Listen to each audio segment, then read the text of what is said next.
আসসালামু আলাইকুম। ওয়ালাইকুম সালাম। ভালো আছেন? আল্লাহ রাখছে ভাই ভালো। নাম কি আপুর? আমার নাম রুবি। এই মুহূর্তে যে একটা ছবি পাঠাইছেন, এটা কি আপনার? হ্যাঁ, ছবিটা আমারই ভাই।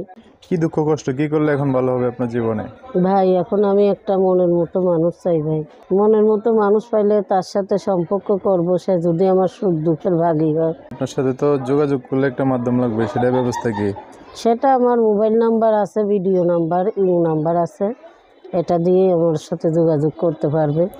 যে আমার মনে করো দুঃখের ভাগী হবে, আমি তার সাথে ইমোতে কথা বলবো, আর 1000 লোকে ফোন দিলে আমি তার ফোন ধরবো না। ঠিক আছে, বলেন একটু। দর্শক, এই যে রুবি আপুর নাম্বারটা আমি বলে দিচ্ছি, উনি আমার সাথে বলবে। নাম্বার হচ্ছে 018 018 46 46 42 42 17 17 04। 04। আচ্ছা, এই নাম্বারটা সুন্দর করে আমি স্ক্রিনেও লিখে দেবো। কে কে আছে পরিবারে আপনার? পরিবারে আমার এখন বর্তমানে বাবা মা আছে খালি। বাবা মা আছে? আচ্ছা। বাবাটা বয়স্ক ভাই, চোখে দেখে না। চোখে দেখে না। ভাই বোন নাই আপনার? ভাই আছে একটা ছোট, আর একটা বোন ছিল, বিয়া দিয়ে দিছি।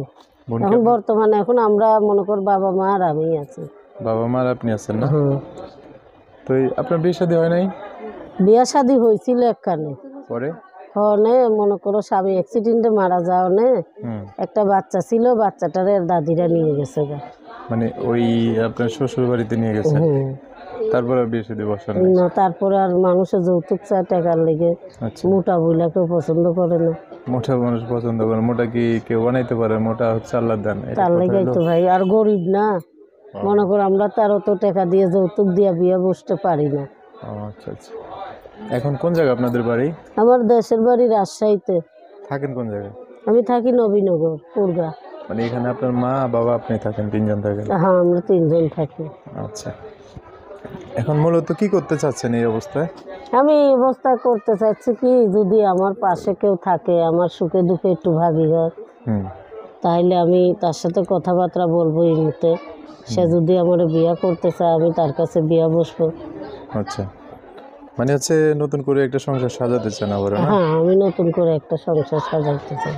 আচ্ছা, তো ভিডিওতে তো নাম্বার দিচ্ছেন, এই আপনি নিজের মুখে বললেন নাম্বারটা তো ইমো আছে? হ্যাঁ হ্যাঁ, আমি নিজে মুখেই তো বলছি ভাই, নাম্বারে ইমো আছে।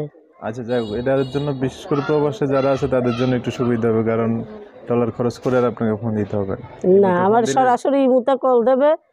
আমার যারে ভালো লাগবে, যে আমার সুখে দুঃখে পাশে দাঁড়াবে, আমি তার ফোনটাই রিসিভ করব, আর 1000 লোকে ফোন দিলে আমি রিসিভ করব না। বুঝতে পারছি। আর যে ছবিটা দিচ্ছেন, এটা তো আপনার ছবি নাকি? হ্যাঁ, ওটাই আমার ছবি।